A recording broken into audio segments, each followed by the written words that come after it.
Tem lugar aí vazio, tem lugar aqui na frente, viu, povo? Multidão, rapaz, isso aqui tá parecendo urna eleitoral. Tá chapado de gente aí na porta. Olá, mano. Vida, meu amor. Tudo na paz? Então, pode pensar aqui. Vocês viram a reflexão que foi proposta ali no início, né? Por conta desse caminho que todos nós que estamos aqui estamos buscando compreender e trilhar um caminho extremamente complexo.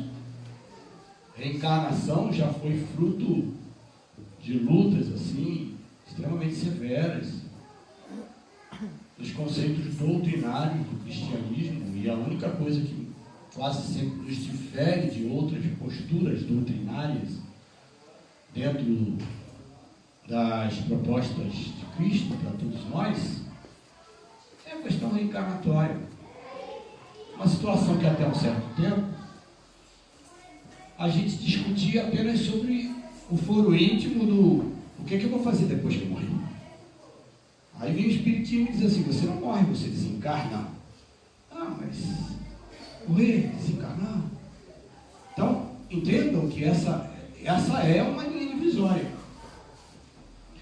E nós, enquanto espiritistas, né, nós aqui professando e seguindo a doutrina espírita, nós já temos hoje uma boa bagagem para dizermos assim: eu estou sereno em relação a todo esse conteúdo de dúvidas. É impossível que a gente não tenha dúvida. É impossível que a gente não tenha dúvidas. Porque se você olha no céu estrelado, você tem dúvidas. Se você assiste alguma coisa hoje em alguns dos canais televisivos que estão por aí, que falam sobre novos planetas, que falam sobre novas conquistas, eu não diria intergalácticas, né? Mas interplanetárias, porque já falamos aí da possibilidade de algum outro planeta. As senhoras chegaram atrasadas, ficaram sem vaga, viu? Todas duas, viu? Mas elas não querem sentar perto de você. Você é muito nervoso, elas ficam tensas. Então, nós temos ouvido falar deste grande avanço que vem acontecendo em nosso planeta. É inegável isso, né? A última vez que eu estive aqui, eu trouxe até esse slidezinho para a gente recordar. Nós começamos de uma forma assim, bastante simples. São milhões e milhões de anos num projeto evolutivo, né? Que a maior força que conhecemos e temos consciência disso, que é Deus, o Pai Criador, propôs. Nós somos apenas um grupo de espíritos encarnados no planeta onde nós, enquanto espíritos, utilizamos os elementos químicos deste planeta para poder fazermos o nosso corpo físico. Na minha vã concepção, a situação é a seguinte: se um determinado planeta, de um determinado astro como o Sol, só tem gases, será que um ser humano dotado de carbono, nitrogênio, cloro, será que ele sobreviveria no Sol? Não. Evidentemente que não. Mas se esse corpo físico tiver, ou melhor, se esse espírito tiver como corpo físico algo formado naquele planeta, ele será feito de gases e ar. Quando a gente começa a falar em espírito, quando a gente começa a falar em reencarnação, nós somos tão medíocres no nosso pensamento que a gente começa a achar que vida é só na Terra. E aí a gente quer descobrir os seres intergalácticos e tudo mais, e quando você vai assistir filmes de extraterrestres, o que eles são? Baratas. Nossa, o que tem de filme de extraterrestre, que eles vêm de lá para cá, aí quando aparece o bicho, o que ele é? Uma barata. Poxa, mas tem um monte por aí. Para que eu tenho que ir lá longe para ver barata? Entendam que a nossa mente é muito pequena. Nós somos por demais ignorantes. Mas uma vez que estamos aqui e queremos evoluir, acima de tudo, nós temos que ter decisão para evolução. E vontade e trabalho. Porque sem decisão, vontade e trabalho, a gente não caminha. Legal? Então vamos lá. Quer só apertar o botãozinho? Ah, porque mudou de cor agora? Ó, gente, legal, viu? Estamos assim com o slide um pouco mais escuro, porque ainda nos falta na nossa pequenez e na humildade da nossa casa um equipamento que possa transmitir a palestra de uma maneira melhor, porque nós estamos improvisando. Então, aqueles que de repente disserem assim, Francisco, como será que nós podemos resolver esse problema? Procurem o Francisco, ele vai ter ótimas ideias. Você é o presidente, doutor. Tá bom? Gente, reencarnação. Então vamos pegar só um pedacinho do espiritismo, não vamos entrar em tudo, porque a gente tem tanto hábito, a gente tem tanto o hábito de querer salvar o mundo, e às vezes a gente não consegue salvar nem o nosso filho que está em casa, a gente não consegue nem salvar o nosso relacionamento com o nosso pai, com a nossa mãe, com a nossa família. Tudo bem que é bem difícil mesmo, mas a gente tem que tentar. E às vezes a gente pega o espiritismo, a grande maioria das pessoas inicia no espiritismo e diz assim, então tal coisa, isso, aquilo, eu sei porque eu li tal livro. É muito mais do que isso, espiritismo. Não sei se aqueles que estão mais antigos aqui na casa já perceberam que a casa está fazendo uma vertente de mudança. Nós estamos saindo apenas do processo educativo, estamos entrando num processo um pouco mais cansativo, pesado, difícil, exigindo estudo de todos nós. É a proposta do magnetismo. Nós vamos ter um simpósio sobre o assunto. Muita gente vem aqui, passa pela cura e sequer pergunta o que é magnetismo. Não estamos então propondo mudar um pouco isso. Vamos ter curiosidade. O mundo de hoje é feito de curiosidade, não é? A gente vive acessando todas as páginas possíveis dentro de internet. Tudo aquilo que nos chama atenção. Às vezes você vai lá para ver um determinado assunto, aí aparece lá uma bonitinha que fez uma plástica e ficou com a boquinha meio torta. Opa! Associa lá que fulano de tal não deu certo a cirurgia. Você não vai mais para o teu site, você vai saber quem é, como é que foi, nome do médico, você não vai processar o médico ou não. Não é verdade? Para isso nós temos curiosidade. Mas nós temos que ter curiosidade para as dificuldades da vida. Se você está vindo aqui, se você está sentindo essa dificuldade, se você quer realmente essa projeção maior para você, pergunta, frequenta, questiona, senão vai ficar aqui. Você vem, alguém aqui, você levanta, sai, vai embora, acabou. Não, a vida não é assim. Tá? Então a reencarnação é uma questão que eu desconheço profundamente, não sei como foi que começou, porque como enquanto espírito eu não sei o que sou ainda. Eu sei quem sou nesse momento. O copinho pequenininho porque o grande acabou e eu trouxe na minha pequena, né? Mas tem um monte, tem 8 copos aqui dentro. Então, veja bem, a gente então tem que perceber que o nosso momento reencarnatório, ele tem uma finalidade. É para isso que estamos aqui. Para que a gente possa ter a humildade de dizer assim, poxa, eu recebi um corpo de presente. Na última Olimpíada, eu particularmente assisti várias modalidades, e você assistir um indivíduo cadeirante jogando um martelo, arremessando um dardo, é qualquer coisa de fabulosa. Além da superação sob o ponto de vista psicológico, tem muito mais ali. Ali tem a superação de um espírito que aceitou o seu destino de dificuldades, levantou e disse assim, eu vou à luta, eu quero sair daqui melhor. Enquanto muitos de nós ainda não conseguiu sequer levantar do sofá, né? Para poder dizer assim, não, eu vou à luta, qualquer que seja a situação, eu preciso ir à luta. Porque o objetivo fundamental é assim, trabalho, trabalho, trabalho. Chico, quando começou o grande trabalho, Chico Xavier, quando começou o grande trabalho dele, a única orientação que ele recebeu foi a seguinte, disciplina, disciplina, disciplina. Nada mais. É difícil, é duro. Tem hora que a gente pisa na jaca e não avança nem querendo, não é? A reencarnação.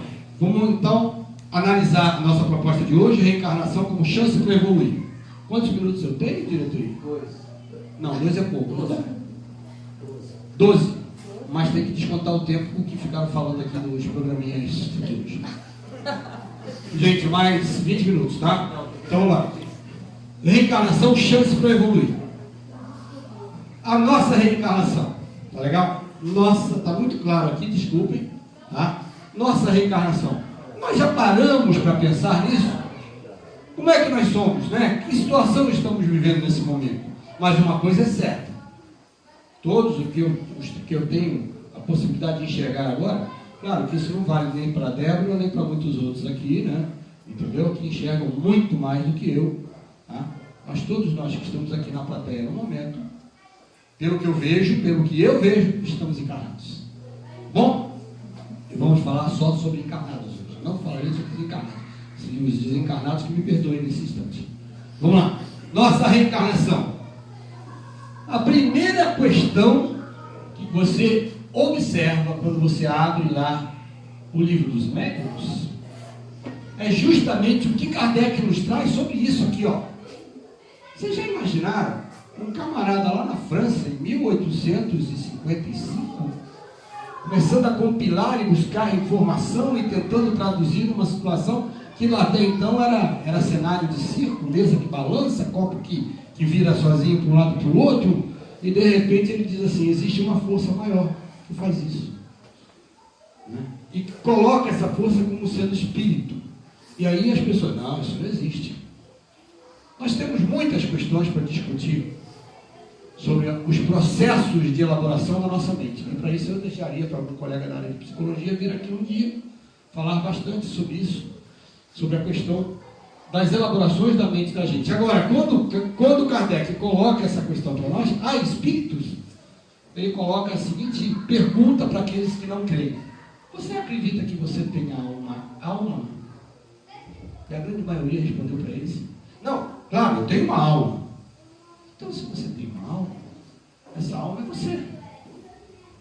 Vamos analisar sobre esse pequeno aspecto.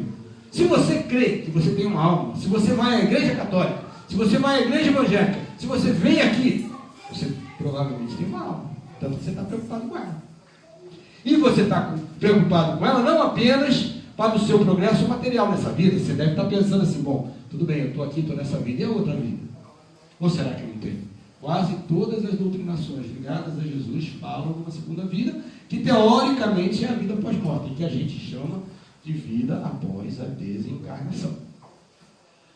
Então, se eu sou um espírito, e no momento eu estou encarnado, fatalmente vai chegar uma hora que eu vou desencarnar. E ontem, conversando com um grande amigo meu, chamado Francisco Leiria, na hora que falei para ele que eu estava pensando em fazer um sobrado na minha casa, ele falou assim, mas peraí, quanto tempo de vida você acha que tem pela frente? Eu falei, desculpa, você tem razão, tem que ser humilde. A partir do princípio que eu estou com 63, se eu for até 103, dá para encarar 40 anos, mas vai ser difícil. Não é verdade? Porque nós não temos nenhuma noção. O próprio Chico Xavier repetia essas palavras de André Luiz e muitos outros. Nós não sabemos a hora. Jesus dizia, previne agora, modifica-te agora, porque você nunca saberá quando chegar a hora. Legal? Então, há espíritos? Sim, há. Estamos aqui. Somos eles. Bom? Segundo, religião. Religião ou filosofia? Lá atrás, no passado, antes de Jesus, já existiam religiões. As religiões são questões primitivas. Grandes nativos desse planeta já tinham religião. Eles já tinham uma noção de que algo mais existia. Olhavam para o céu, viam a lua. A lua. Tem os caras que ainda fazem isso em Ipanema, né, bate palma para pôr do sol, mas aí é outro lance que eu não quero entrar no meio agora. Né? O cara fica lá, legal, aí sol, aí pai, bate palma. Mas aí é outra coisa, né? Tá? Outro lance, outra história, tá? Religião ou filosofia? O que é a filosofia? É a proposta de vida que você adota para você. No nosso grande caminho hoje, a religião é um grande libertador. E o espiritismo é um grande consolador. Porque ele nos dá propostas para a vida encarnada. Eu acho que está fazendo calor. Está sentindo calor alguém aí? Os homens estão sentindo calor, né? As meninas então, tem só uma moça sentindo calor ali atrás? Ah, tá bom. Só tem uma pessoa sentindo calor. Não, só ela está sentindo calor. E eu aqui na frente, morrendo de calor, tudo bem. Religião. Então, para nós, gente, no momento atual, de nossas forças, vocês viram lá, nas letrinhas que nós apresentamos na chamada inicial, porque é importante entender que o nosso trabalho, como palestrante, como tarefeiros, começa naquele momento, tá? É importante que leiam todo aquele texto, porque ele está sempre ligado com a palestra seguinte, tá bom? Então vamos entender essa questão. Nós estamos aqui, embora a tradução seria de religião, seria a questão de religar-se ao Criador, aquela coisa toda, na verdade é a religião, no momento, um grande instrumento que nós temos para compreender a nossa filosofia, o nosso manual de leis para o nosso viver, tá? Então vamos nos colocar dentro dessa questão. Será que eu preciso de uma religião? Será que eu estou em paz comigo mesmo? Enquanto espírito, eu estou em paz com a natureza? Se você tem dúvida quanto a isso, é importante que você tenha o seu conceito de religiosidade. Até porque a ciência já explica, eu acho que agora quem falou sobre isso foi o Juliano. A ciência hoje explica que 65% das pessoas que têm religiosidade, que têm espiritualidade dentro de si, se recuperam melhor nas cirurgias e nos tratamentos de doença degenerativa. Câncer, reumatismos, etc, etc. Tá? O trabalho. Minha proposta é falar do espírito, da religião e do trabalho. O trabalho é uma lei moral, é uma lei universal. Ou seja, Jesus dizia: eu trabalho e meu pai trabalha até hoje. Segundo a concepção judaica de Moisés, Deus operou durante 6 dias, trabalhou durante 6 dias e descansou no único dia. Não é verdade? Então nós temos que ter um conceito de trabalhar, não necessariamente o trabalho financeiro, mas o trabalhar de verdade, o exercitar o seu poder. Para isso teríamos que falar sobre parábola de talentos, mas não dá para falar dela agora. Na hora em que o Senhor das terras entrega os talentos aos seus criados e vai para fora fazer com o comércio dele, e quando volta, 2 daqueles moços, simplesmente, só teve um que trabalhou para aumentar o capital que recebeu. Nós não estamos falando de capital, estamos falando de talento mesmo, do talento, capacidades que nós temos, e passamos muitas vezes o tempo inteiro olhando a mosca flutuar no vidro da sala. Tá legal? Então tá bom. Mudança. A mudança sempre é uma proposta de autogestão. Só muda quem quer mudar. Não adianta, você pode casar 30 vezes, 30, com a promessa de que, estou falando com as mulheres, com você não, com a promessa de que você vai, eu vou mudar esse cara, nossa, eu tenho amor por ele que só Jesus dá causa. Gente, não adianta, ninguém muda ninguém. Passou 6 meses, já começa a mudar, passou um ano, o convite então, isso mesmo que você falou, isso mesmo que você falou. Acabou, pifou, foi. Mas você pode fazer a autogestão, a autorrenovação, auxiliando inclusive o parceiro nessa autogestão. Isso é que é o mais bonito. O nome disso é amor verdadeiro, é amor incondicional. Tá? Então, a autogestão, mudança só acontece quando o cara quer mudar. Vamos embora para frente que será que está acabando. Tudo começa aqui, né? Mostrei isso da outra vez, nos 3 reinos, passamos pelos dinossauros. A família toda. E veio um meteoro, não, isso aqui é a família de dinossauro, são filhos dele, tá? E aí veio então toda aquela questão do princípio, né, do princípio inteligente que passa, tá? Por aqui tudo, Neandertal, patati patatá, chega nesse ponto aqui. Vocês perceberam que eu não estou aqui, eu estou aqui, mas faz de conta que não, porque o resto não sou eu, mas são os meus familiares queridos aqui, filho pra caramba, 4 mundaréu deles aí. Chega de fazer filho. A próxima encarnação eu não venho, me recuso a vir para esse planeta. Espírito e evolução das espécies, olha que interessante o que acontece conosco aqui, ó. Tá? A gente começa como um macaquinho, vai indo. À medida em que o instinto, aqui no Australopiteco já era instinto só, sexo, água, comida, acabou. Quem dera fosse assim, mas não é mais. Por que não é mais? Porque entrou um nível importante chamado inteligência. Falta o que aqui? Falta uma terceira linha chamada moral. É aí que é o problema. Tá? Só existe Lava Jato porque faltou moral.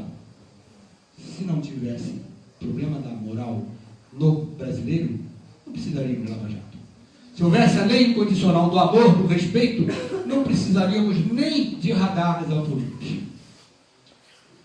E a nossa evolução se faz assim, tá? Tem muita gente que está nesse nível. Não tenha dúvida. Tô nem aí. O cara não quer saber. Tô nem aí, né? Não é verdade? Agora, para chegar onde chegamos, para construirmos, para termos indústria, para termos roupas que nos agasalham, para termos uma série de coisas melhores, nós tivemos que evoluir. Não é verdade? Não precisa muito. Pensem, por exemplo, todo mundo, mentalizemos agora o amor que a gente pode ter por um país chamado Síria. Não preciso dizer mais nada, né? O quanto de energia, o quanto de amor, o quanto de vibração nós teríamos que vibrar, de jogar na atmosfera, de jogar na força cósmica universal para auxiliar um país como esse. Destruído. E não é o primeiro, não é o último. Tá? Mas a maioria fica no tô nem aí. Claro que para você evoluir da folha, esse macaco já apareceu aqui uma vez também. Para ele evoluir dessa folha para esse chapeuzinho, e você vê que o olhinho dele é rasgadinho, né? Inteligência profunda. Para ele evoluir daqui até esse momento, o quanto de tempo que passou, mas os nossos macacos também evoluem. Não sei o que vai ser daqui a, sei lá, 200 mil anos, com certeza não estarei mais nesse planeta, eu não quero. O ser reencarnante, então, para nós, só para lembrarmos, basicamente é o perispírito que coordena o processo reencarnatório. Para que isso possa acontecer, não existe reencarnação sem corpo físico e sem cérebro. Legal? Estamos aqui, presumo que quase todos nós, sem exceção, temos cérebros, exceto a Maria. Porque, coitada, ela não percebeu que ia casar comigo. Quando ela viu, eu já estava casada. Ela falava assim, não, eu não quero. Eu dizia, vai sim, agora você vai ter que ir e tal. Não. Aí a mãe dela tentou puxar ela de mim, eu não deixei. Arrastei ela de São Paulo para cá, então aí há 20 anos. Cérebro e corpo físico, tá legal? É o perispírito. Como o perispírito ordena cérebro e corpo físico, da onde vem esse perispírito? Das ações do corpo físico induzidas pelo cérebro. Tá legal? Aqui, beleza, hein? Cérebro induz corpo físico induz perispírito. O perispírito na reencarnação vai induzir corpo físico e cérebro outra vez. Isso aqui é circular. Então, se isso aqui se arrebenta, aquilo se arrebenta, e esse aqui quando volta, se arrebenta.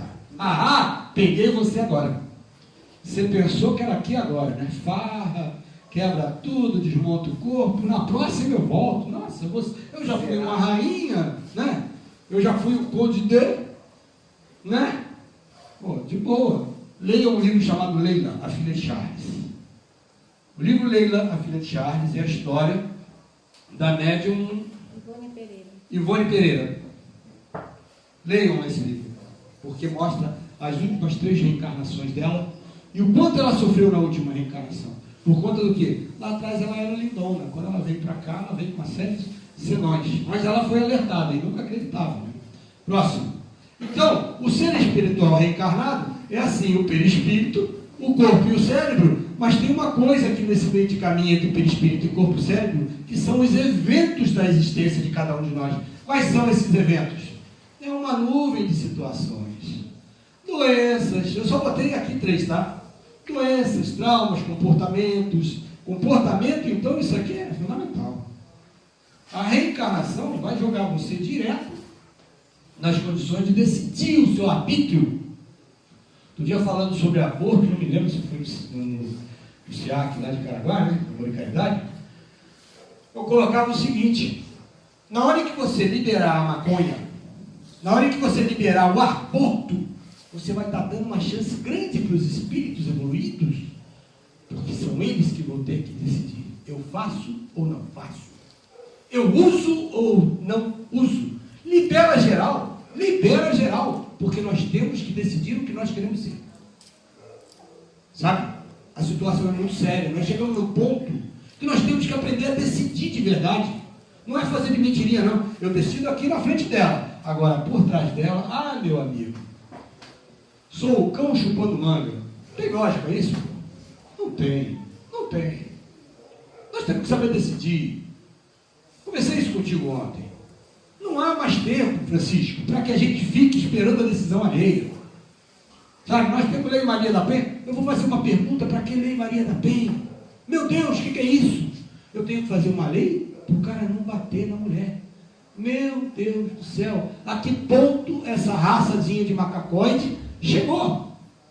É isso que nós queremos para todos nós. Né, doutora? Vamos lá. Então, o ser espiritual reencarnado, ele traz doenças de nascença. Culpa de quem? Fruto de quê? Do comportamento anterior. Doenças que ele vai adquirir atualmente. Por que ele adquire algumas doenças? Claro, vai ter o reumatismo, que está na genética, a genética hereditária do papai e da mamãe, aquela coisa toda, que vem para ele, inclusive, como uma forma de expurgar tudo aquela coisa kármica. E tem as doenças provocadas. Ele é lindão, ele é maravilhoso, ele é bonitão, a menina é gatona, patati patatá, cai no mundo, passado algum tempo, está com o corpo todo deteriorado, do excesso de facilidade, do excesso de vida fácil, tá? Fora assim, né? O cara enche a cara da bebida, pega uma motocicleta, 110 por hora, se arrebenta. Cria uma tetraplegia, fica todo arrebentado e diz assim, ah, coitadinho, mas era o karma dele. Não era karma não, ele não precisava passar por isso. Está passando porque quer. Está passando porque quer. Ele não precisava. Não estava, mas estava escrito, não estava não. Que isso, não estava, gente. Tá bom? Próximo. Quem que nós fomos? Como é que a gente foi? Não sei. Mas eu posso presumir pelas mazelas que eu tenho no meu corpo, coluna não sei o quê, e patati patatá, síndrome de pânico. Por essas mazelas, eu presumo que eu tenha sido uma coisa não muito boa.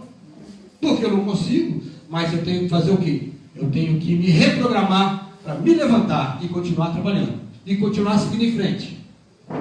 Tá? Como é que nós somos agora? Ah, teve provas que nós pedimos lá, a espiritualidade deu uma força. Teve outras que eles disseram assim, não, você vai descer desse jeito, cara. Tudo bem, arruma um jeito, vai na Paralimpíada, mas você vai descer assim. Você vai reencarnar nessa condição. E ele até acaba aceitando, chega aqui e diz assim, não, tá certo. Ele não sabe por que me bateu, mas eu sei por que eu estou apanhando. Não tem uma frase que diz isso? Né? Ambiente sempre é oportunidade. Tanto é oportunidade que nós temos, apesar das leis meio esdrúxulas, nós temos leis que promovem a recolocação do indivíduo com dificuldades de locomoção, de motilidade e tudo mais, né? As doenças dos perispíritos sempre vão estar chegando ao corpo. Então quem está, na verdade, enfermo, não necessariamente é só o corpo. É isso que nós temos que adotar como postura quando viemos para cá. Chegamos aqui assim. Se eu não estou bem, é porque alguma coisa foi. Então cabe a mim lutar para melhorar. A pergunta sempre vai ser assim: enfermidade e cura? Essa pergunta é interessante. Cura do quê? Do corpo físico? Só do corpo físico? Zeca Pagodinho teve a primeira crise lá, ele tinha uma hepatopatia, o fígado cresceu demais, tomando muita cachaça, aquela coisa, melhorou, tratou, tirou um pedacinho do fígado, acharam que era câncer, não era, aí vai para o transplante, não vai, fez uma dieta e não, melhorou. Mas outro dia eu estava vendo ele na televisão, eu falei, pô, aí, olha, ele já está com cirrose, não vejo. Vai fazer o quê, né? Continua tomando, à noite e tal, famoso, grana pra caramba, tá?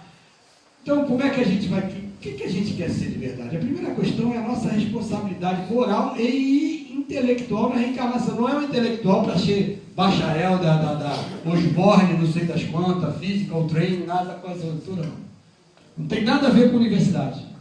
Essa questão da responsabilidade intelectual é a seguinte: se você tem esse poder intelectual, aproveita essa porcaria para cuidar bem de você e daqueles que te cercam. Não adianta você ser professor, doutor, e no dia que você está raivoso, bater espancar teu filho, tá? Ou ir para uma balada que está legalzão e lá você se empanturrar de entorpecentes, tá? Aprende a pensar que você vai aprender a falar e agir. Porque tudo aquilo que é a nossa atitude, sempre teve um pensamento antes. Não tem ação sem o pensamento anterior. E aí, dentro daquela proposta do que a gente quer ser e como seremos, autoconhecimento é fundamental. Essa casa espírita se disponibiliza para esse trabalho. Ela se disponibiliza para esse trabalho de orientação, e não é só a nossa autoeducação aqui, não. Quem é da Igreja Católica, procura pelo menos na hora da missa, ler todo o roteiro da missa, e chegando em casa, vai lá ver o evangelho que o padre falou em cima. Porque aquele evangelho não é só aquele pedacinho, tem coisa a mais. Estuda um pouco mais, lê um pouco mais. Livro dos Espíritos 621, está muito claro onde está escrita a lei de Deus. Os Espíritos respondem a Kardec, ela está escrita na consciência do indivíduo. É a nossa consciência. É ali que está o reino de Deus. É a nossa paz interior. Jesus dizia, a minha paz eu vos dou. Não a paz que te dá o mundo, mas a minha paz. A minha forma de pensar. A minha proposta de que você pode evoluir em paz. Primeiro, digamos assim, primeiro dogma importante, amai-vos. Amar é uma lei universal. Não façais ao próximo que não queiras que te faça. Tá legal? Instruí-vos. A instrução, a busca pela melhoria é uma condição de auto-amor, de uma autoproposta de existência, uma reformatação, uma replasticidade da tua mente.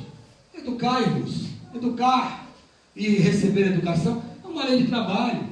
Você tem muita chance de educar. Não fica querendo mudar. Você, para educar, você tem que ser o exemplo. O que eu não posso é ficar de blá, blá, blá lá fora e chegar na hora H e eu fazer totalmente diferente daquilo que eu falo. Não é? Porque senão vira hipocrisia, tá? Gente, as leis morais estão aí.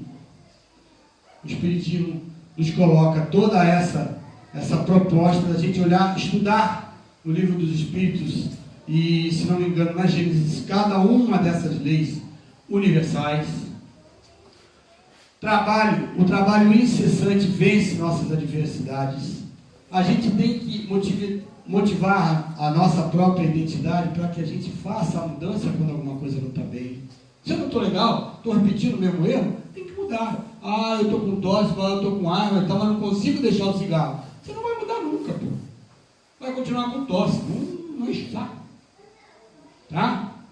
Tropeço nas encarnações, é espírito, meu amigo. Tropeçou, ele sofre as consequências. Ele grava e depois fica difícil de desgravar. Os instintos prazerosos dificultam a mudança. Isso aqui é terrível. Pô, leitinho de mãe é tão gostoso, tem tanta coisa gostosa na vida. E Paulo dizia o seguinte: eu tudo posso, mas nem tudo me convém. É você que tem que saber o que te convém ou não. Se você não buscar informação, se você não estudar, não fizer curso para buscar esse aperfeiçoamento, você nunca vai saber o que te faz mal ou te faz bem. Legal? O sistema nervoso, ou seja, o comportamento e a ação do indivíduo, estão baseados naquilo que o sistema nervoso coloca para ele. O sistema nervoso é do ser encarnado. Olha que importante. Deus nos dá um sistema extremamente complexo e diz assim: toma, aqui ó, essa é a tua ferramenta. Se você não trabalhar teu sistema nervoso, não é sistema nervoso de ataque de pelanca, não. É o sistema nervoso como um todo. É você doutrinar-se através da prece a ser uma pessoa mais serena, aceitar o próximo como ele é, com um pensamento muito mais voltado para o equilíbrio seu e dos circunstantes. Reencarnação não gera dificuldade de viver, ele gera sim uma oportunidade de replastificação, para a gente se refazer daquilo que a gente foi.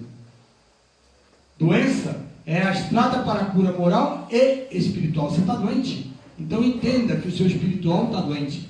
Quando vier para cá, tomar o seu passe, entra focado em você. Liga-te aos seus mentores, aos seus anjos guardiães e vem com vontade de sair curado. Não vem com vontade de ficar doente para voltar semana que vem. Coloca uma meta para você: não, eu vou me curar desse negócio, eu vou sair dessa fase e eu vou ajudar quem precisa. Vou voltar na casa com outra cabeça. Certo? Comportamento desequilibrante, se ele for calcado na ideia de amor e de amar, se ele for bem exercitado e treinado, vai mudar. Então, ainda que você esteja desequilibrado, entenda, você pode mudar, desde que você queira mudar. A dissolução das marcas dolorosas do perispírito podem ser desfeitas através do exercício de amor. E quais são as ferramentas para a gente aprender a amar? Afeto, compaixão, caridade e renúncia. Nós temos que usar as ferramentas que Deus nos coloca à disposição. São essas as ferramentas. E a gente está reencarnado. Eu espero que todos continuem reencarnados mais uns 40 anos, como disse o Francisco, né? Tá? Principalmente você, Francisco. Pelo menos se você for desencarnar mais cedo, compra a negocinho da telinha da televisão ali, pode estar? Boa noite a todos, que fiquem na paz de Jesus.